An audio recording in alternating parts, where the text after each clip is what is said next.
دو حسرتیں غریبی نے ایسے پنجے گاڑے تھے کہ وہ حسرتیں ابھی بھی پوری نہ کر سکا۔ رسول کریم نے پوچھا بتا وہ کون سی حسرتیں ہیں؟ تو اس غریب نوجوان نے کہا یا رسول اللہ دو حسرتیں ہیں۔ پہلی حسرت تو یہ ہے کہ میں میٹھا حلوہ کھانا چاہتا ہوں، آج تک میں نے میٹھا حلوہ نہیں کھایا۔ دوسری حسرت یہ ہے یا رسول اللہ میں جوان بھی ہوں اور آپ کا غلام بھی ہوں، کاش کہ مجھے نیک بیوی مل جائے، نیک سیرت بیوی مل جائے۔ میری دوسری خواہش، دوسری حسرت، نیک سیرت بیوی مل جائے۔ یا رسول اللہ میرے اندر کے جذبات ہیں، یا رسول اللہ میرے اندر کی طلب ہے، میرا شوق ہے، میری آرزو ہے، میری تمنا ہے، میری خواہش ہے، میری حسرت ہے کہ رات کا دوسرا پہر ہو، سارا مدینہ سو رہا ہو مگر میں اور میری بیوی مصلی پہ بیٹھ کے رو رہے ہوں، خشیت الہی میں رو رہے ہوں، خوف خدا میں رو رہے ہوں۔ یا رسول اللہ میرے اندر پہلی حسرت حلوہ کھانے کی، دوسری حسرت مجھے نیک بیوی مل جائے۔ میں ایک ایسے مرض کا مریض ہوں جس مرض کا کوئی علاج نہیں ہے، وہ علاج ہے دیدار الہی، دیدار خدا۔ وہ کون سا مرض ہے؟ راتوں کی تاریکیوں میں اٹھ اٹھ کے اللہ کے حضور گڑ گڑا کر روتا ہوں، اور آئی رات روتا ہوں اللہ کے دیدار کے لیے، اللہ کو پانے کے لیے۔ میں اس مرض کا مریض ہوں یا رسول اللہ، میں چاہتا ہوں، میرے اندر خواہش ہے، تمنا ہے، آرزو اور حسرت ہے کہ میری جو بیوی ہو وہ بھی اسی مرض کی مریضہ ہو، راتوں کی تنہائیوں میں اٹھ اٹھ کے اللہ کے حضور جھکتی ہو، نماز پڑھتی ہو، روتی ہو۔ اللہ اکبر! نبی کی آنکھیں پھر سے چھم چھم برسنے لگی۔ نبی نے فرمایا وقت قلیل ہے، حسرت طویل ہے، وقت قلیل ہے، حسرت طویل ہے۔ دل ہی دل میں نبی فرمان لگے صحابی آج کے دن کے اندر اندر ہی میں تیری یہ دونوں خواہشیں پوری کرنا چاہتا ہوں، کیونکہ آج کا دن تیری زندگی کا آخری دن ہے۔ نبی نے ایک دم آواز دی میرے بلال، جی یا رسول اللہ، جلدی جاؤ عثمان کو بلا کر لاؤ، جلدی جاؤ میرے عمر کو بلا کر لاؤ، جلدی جاؤ علی کو بلا کر لاؤ، صدیق اکبر کو بلا کر لاؤ۔ تمام صحابہ جمع ہو گئے۔ نبی نے اس نوجوان صحابی سے پوچھا کوئی ایسی عورت ہے جو تجھے بہت زیادہ پسند ہو، جو نیک بھی ہو، متقی پرہیزگار ہو، تیری نظروں میں کوئی ایسی لڑکی ہے؟ اس نوجوان نے کہا یا رسول اللہ میرے چچا کی بیٹی ہے جو نیک بھی ہے، متقی پرہیزگار ہے، اور میں اسے پسند بھی کرتا ہوں، لیکن کیا کروں غربت کی وجہ سے وہ میری طرف توجہ ہی نہیں کرتی۔ نبی نے فرمایا جاؤ اس کے چچا کو لے کر آؤ جس کی بیٹی کو یہ نوجوان پسند کرتا ہے، جس کی بیٹی متقی پرہیزگار ہے۔ صحابی گیا اس کے چاچا کو بلا کر لایا۔ چاچا حضور علیہ السلام کی خدمت میں ہاتھ باندھ کے کھڑے۔ نبی نے فرمایا صحابی مبارک ہو، میں نے تیری بیٹی کا رشتہ طے کر دیا ہے، اور آج کے دن کے اندر اندر ہی نکاح ہوگا۔ تیری بیٹی کا رشتہ بھی طے کر دیا ہے اور آج کے دن کے اندر اندر نکاح بھی کرنا چاہتا ہوں۔ سبحان اللہ۔ میرے نبی نے فرمایا عثمان جلدی جاؤ دلہا دلہن کے کپڑے تیار کرا کے لے گئے۔ کسی صحابی کی ذمہ چادریں لگا دی، کسی صحابی کی ذمہ چارپیاں لگا دی، کسی کی ذمہ برتن لگا دیے، اور میرے نبی نے جناب علی کو فرمایا اے علی آج وہ حلوہ تیار کرو جو اس سے پہلے کبھی بھی تیار نہ کیا ہو، اس طرح کا میٹھا حلوہ تیار کرو اس سے پہلے کبھی نہ کھایا ہو نہ ہی تو بنایا ہو۔ وقت قلیل ہے، حسرت طویل ہے، جلدی کرو۔ نبی کو پتا تھا نا کہ آج میرے صحابی کا جو دن ہے اس کی زندگی کا آخری دن ہے، آج اس کی دونوں حسرتیں پوری ہوں گی۔ تھوڑی ہی دیر کے اندر اندر، تھوڑے ہی وقت کے اندر اندر دلہا دلہن کے کپڑے بھی تیار ہو گئے، کھانے پینے کی اشیاء بھی تیار ہو گئی، دلہن بھی تیار ہو گئی، دلہا بھی تیار ہو گیا۔ میرے کریم نبی نے مسجد میں بیٹھ کے ان دونوں کا نکاح پڑھایا۔ نکاح ہو جانے کے بعد رسول کریم صلی اللہ علیہ وسلم نے جناب سیدنا ابوبکر صدیق کو فرمایا اے میرے صدیق فلاں گلی میں آپ کا جو مکان ہے، آپ کا جو چھوٹا سا مکان ہے، دینا چاہتے ہو اللہ کے نام پر؟ اس نے کہا یا رسول اللہ آپ کے نام پر تو سب کچھ قربان ہے، وہ مکان میں نے دے دیا، وہ مکان آپ کا ہے، آپ جسے چاہیں دے دے۔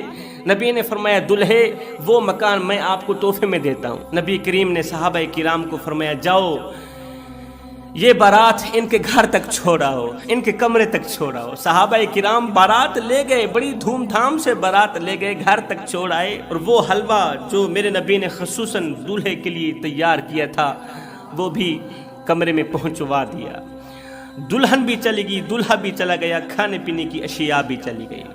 اب دوسرے دن میرے کریم نبی نے ایک صحابی کی ذمہ ڈیوٹی لگائی، کہا کہ کل ظہر سے عصر تک تو نے دلہا دلہن کے مکان کے باہر ہی کھڑے رہنا ہے۔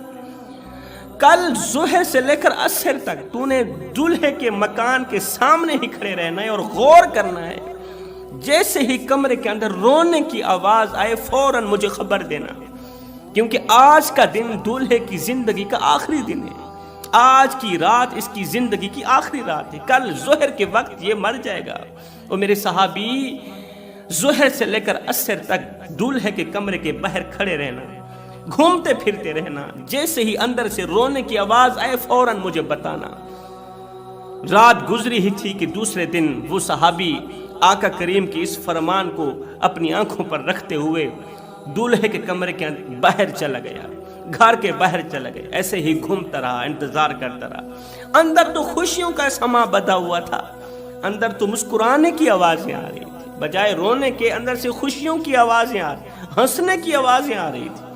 اب صحابی انتظار میں تھے کہ ابھی رونے کی آواز آئے، کیوں؟ اس لیے کہ رسول اللہ نے جو کہہ دیا ابھی رونے کی آواز آئے گی، ابھی رونے کی آواز آئے گی۔ اتنے میں عصر کی اذانیں ہونے لگی، عصر کی اذان کی آواز آنے لگی۔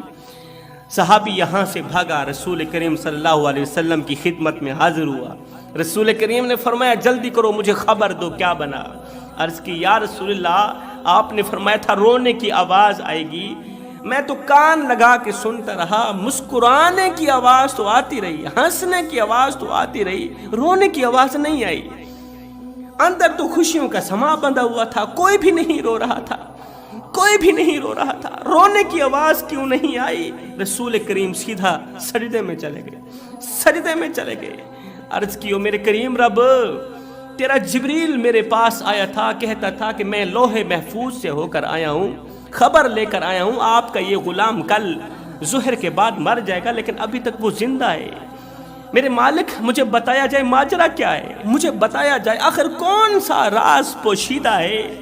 تو میرے اللہ نے فرمایا اے میرے حبیب، مجھے اپنی عزت اور جاہ و جلال کی قسم، میرا جبریل سچ ہی بولتا ہے، حقیقت میں ہی اس نے آج ظہر کے بعد مر جانا تھا، آپ کے نوجوان صحابی نے، دلہے نے آج ظہر کے بعد مر جانا تھا، لیکن کیوں نہیں مرا؟ اس کی ایک وجہ ہے، اس کی یہ وجہ ہے کہ آپ نے اس کا نکاح پڑھایا، نکاح پڑھانے کے بعد آپ نے اس دلہے کے لیے میٹھا سا حلوہ تیار کرایا، وہ حلوہ جو اس سے پہلے کسی نے نہیں کھایا تھا، بڑے شوق سے آپ نے دلہے کے لیے میٹھا سا حلوہ تیار کروایا۔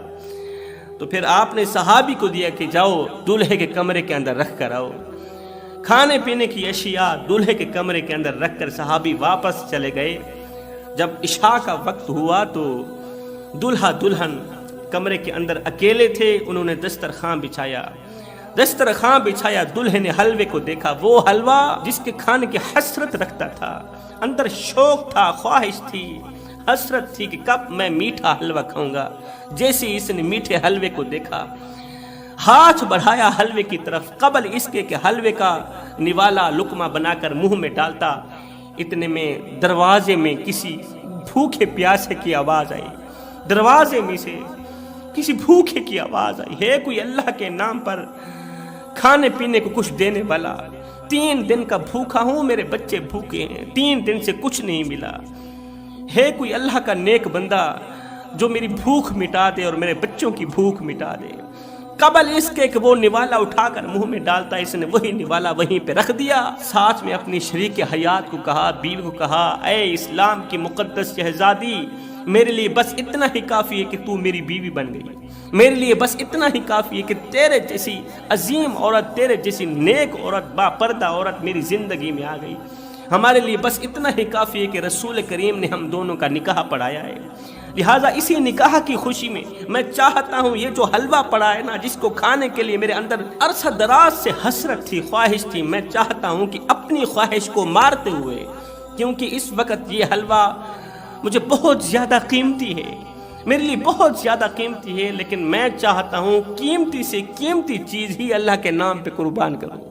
میں چاہتا ہوں یہ سارا کھانے پینے کا سامان اٹھا کرنا فقیر کی جھولی میں ڈال دو۔ اس کی بیوی کوئی عام تو نہیں تھی نا، وہ بھی تو اسلام کی مقدس شہزادی تھی نا، وہ بھی تو اللہ کی محبوبہ تھی نا۔ بیوی نے کہا ایسا ہی کرتے ہیں، نکاح کی خوشی میں، دونوں کی ملاپ کی خوشی میں اس دعوت کو اٹھاتے ہیں، فقیر کی جھولی میں ڈال دیتے ہیں۔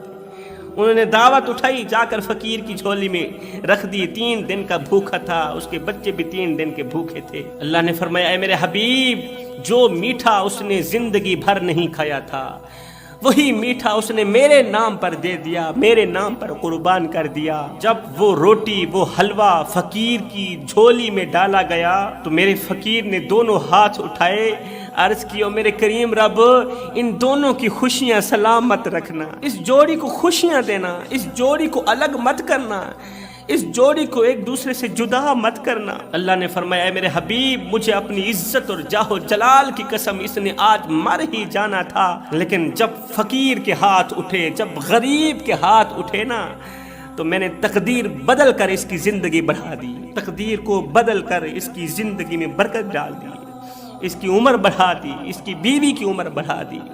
غریبوں کی مدد کرنے والا شخص زندگی میں کبھی غریب نہیں ہوتا۔ میں کہتا رہتا ہوں صاحب، آپ کے محلے میں کوئی شیعہ رہتا ہے، وہابی رہتا ہے، سنی رہتا ہے، یا کوئی غیر مسلم رہتا ہے، اس کا حساب وہ خود دے گا، مگر سنو، اگر روٹی نہ ملنے کی وجہ سے رات کو بھوکا سو گیا، اے بندے اس کا حساب تجھے دینا پڑے گا۔ روٹی امیر شہر کے کتوں نے چھین لی، فاقہ غریب شہر کے بچوں میں بٹ گیا، چہرہ بتا رہا تھا کہ اسے مارا ہے بھوک نے، حاکم نے یہ لکھا کہ یہ کچھ کھا کے مر گیا۔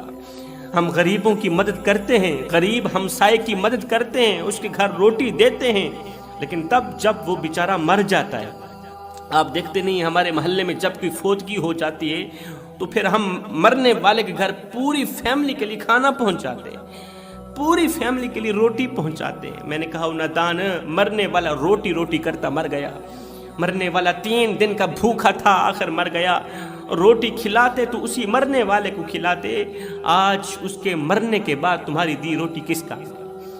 آج اس کے مرنے کے بعد تمہارا دیا روٹی کا ٹکڑا کس کام کا؟ وہ ایک غریب فقیر تھا، اس کا ایک ہی لباس تھا، آج وہ بھی پھٹ گیا۔